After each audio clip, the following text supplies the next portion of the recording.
The Mi Note 10's 108 megapixel camera has the highest pixel count and image sensor of any available smartphone on the market.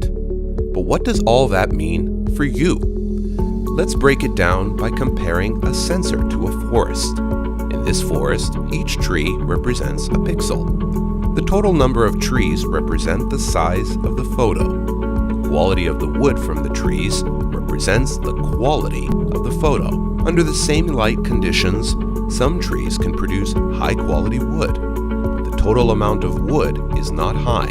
This is due to the limited size of the forest. This translates to a high-quality, small photo. If we simply increase the number of trees, the size of the forest stays the same, because the trees won't have a lot of space to grow. They will take in less light, which will affect the size of each tree. So even though the total amount of wood increases, the wood wouldn't be of the highest quality. This translates to a large size but low quality photo. See what happens when we increase the number of trees and look to maintain the quality of the wood.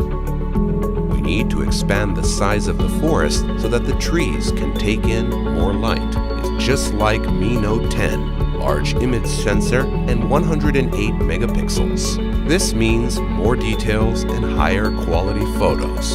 Start capturing high quality panoramas and see more details than any other smartphone photos. Too far away? No problem. You have enough pixels to zoom into your photos and still see every detail. Experience 108 megapixels for yourself with Mi Note 10. Enjoy high quality photos.